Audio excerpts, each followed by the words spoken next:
So you want to meet the beautiful Tapatía women of Guadalajara. The women of Guadalajara are Tapatía. That's why I referenced that here in the beginning. And you clicked on this video because maybe you're coming to Guadalajara and you want to know where to go or what to do or what methods you can use to meet these beautiful women. And luckily for you, I am going to share that with you based on my 3 or 4 years living in Guadalajara. Now, if you don't know, the women of Guadalajara generally are a bit more fair skinned. If you want to see some of them, as long as I haven't changed some of my older thumbnails, you can go back and take a look and see what they look like. Generally, a bit more fair skinned. They have a high level of education. There's not a ton of single mothers. There's not a ton of tattoos and wokeism and feminism, although that's not necessarily a good or a bad thing, but I'm just sharing with you some things you can expect. As a matter of fact, I'll probably link down below an entire video dedicated to what you should know before dating in Guadalajara, because there are some things that you should be aware of.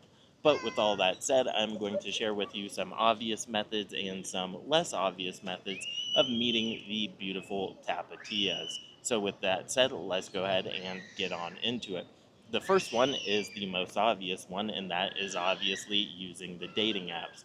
So the dating apps are going to be Tinder, Bumble, and there's probably some others that I am unaware of that you could certainly use. There's probably some sugar dating as well, if that floats your boat. I personally have no experience with that, but I do know there is a bit of that culture here that you could use to certainly shortcut your experience. I will say on the dating apps, yes, there are some quality women, but the truly high level, extremely beautiful women I personally have not seen on dating apps. I think it caps out of around a 7 or 7.5 on the dating apps.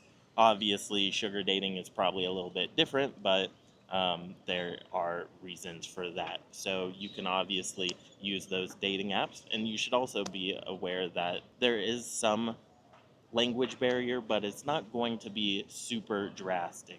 Where it will be a little bit more drastic is when you get into some of the other methods that I am going to share with you. But a lot of the younger population, like I was saying earlier, are pretty educated. They're pretty fit. They're pretty feminine. They don't have kids, they don't have tattoos, they don't have crazy piercings, and they have a decent level of English. And a lot of them are looking to learn English, which will give you a bit of an unfair advantage if you use it properly. And that is one thing I'm going to share with you here in a moment. So, that is one great way to meet women. The next way is going to be through whatever you are interested in. So, if you're interested in salsa dancing, or if you're interested in the gym, or you're going to nightclubs, or I don't know, cold approach, that is a great way to meet some of these women. I would also say that part of this, if you are doing cold approach or something like that, if you know just like basic Spanish, I've joked about this a couple times on my channel that most of the Spanish that I originally learned was just like enough to flirt with women, because that's all I needed my Spanish for. And so I would flirt with them in Spanish in my admittedly horrible accent with, broken Spanish, and they talk completely differently than how they like teach you in school, because they use a lot more slang and words that like idioms. It doesn't matter. But the point is, they'll be able to tell that you are not a native English or not a native Spanish speaker, and they will, if they have the ability, they will try to switch to English, or they will say something like, "Oh, maybe we can practice our English and Spanish together because I'm trying to learn blah blah blah." And that's where I say you get a little bit of an advantage, because they might be trying to use you, if you will, to improve their English. But as they say, when an opportunity presents itself, you need to be able to take advantage of it. So that is objectively a really great way to meet women, and I find that you can meet more attractive women through that method than through using dating apps, although it obviously takes a little bit more effort, and then you obviously have the risk of rejection in there as well. But personally, I'm just not a huge fan of dating apps for numerous reasons. I will also point out that in Mexico, especially Guadalajara, you don't have to worry about some of the other shenanigans that have been going on in other places in Latin America, such as Medellin or in some places in Brazil, where they are putting some things in your drink and then you're waking up and all your stuff is gone. So that's really not of so that's really not something you need to worry about here as well, which is pretty cool, and which is one of the things that I find really interesting about the dating scene here, is because the women are extremely attractive, especially in Guadalajara compared to like a place like Mexico City, although Mexico City has more volume. And Mexico City does have like Colombians and Brazilians and Venezuelans, same with like Cancun. But overall, I would say the level of beauty just isn't quite as high in Mexico City as it is in Guadalajara or Monterrey, which are Hias, or in like Sinaloa or even like Sonora. But that is not the purpose of this video.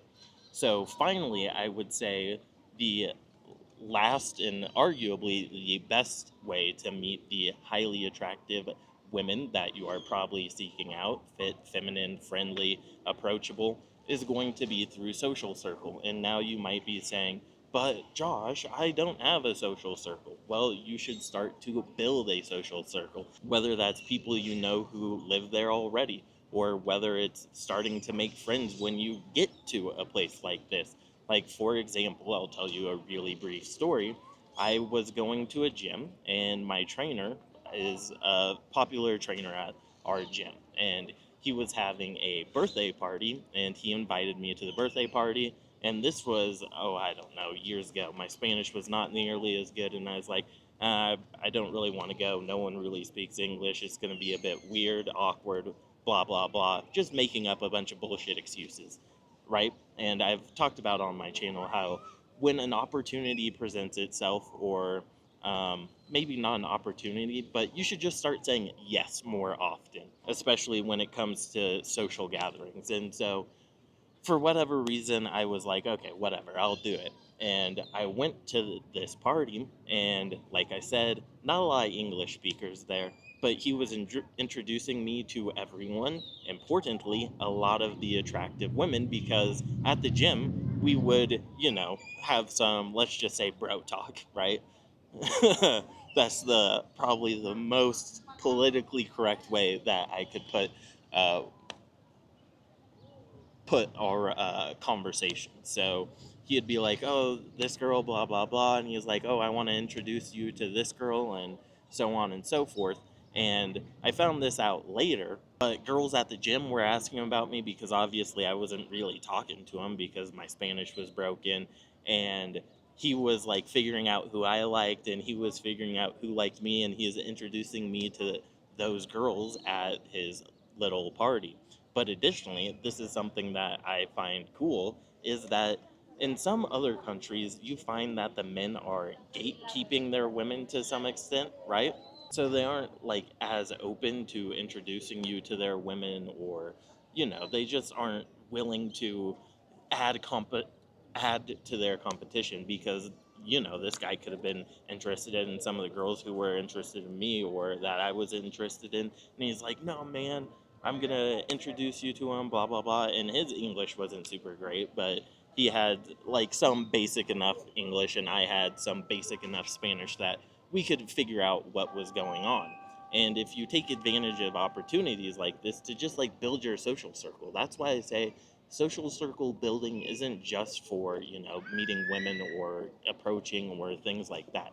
You want to meet guys too who also have access to high level women who can introduce you to high level women. And then if you're interested in business, that might be good business opportunities, business networking, because I can't tell you how many business connections I made, real estate connections, lawyer or like investment connections, or like getting my residency stuff taken care of through talking to people at the gym. or going to a golf club or going salsa dancing, which admittedly is essentially just to meet women. But I know guys who do language exchange, which isn't really my preferred method because those women may be slightly more likely to be solely looking for English speakers, is probably a gentle way of putting it. But with all that said, those are probably the three best ways to meet the beautiful women of Guadalajara, probably ranking from worst to best. Because, like I said, I don't think you see a lot of the best options on the typical standard dating apps, whereas I think your success will be miles and miles above if you take the time to meet other Mexican people and build a social circle and say yes to things when you are invited out, even for like a simple meal or something like that. But anyway, that is going to wrap up this video. Thank you for watching. I truly appreciate it, and I will see you guys in the next video. Let me know in the comments down below what the dating experience has been for you in Guadalajara, if you have been here, and if you haven't been, then why are you interested? Now, with all that said, let's wrap up the video. Thank you for watching. I'll see you soon, and as always, peace, much love.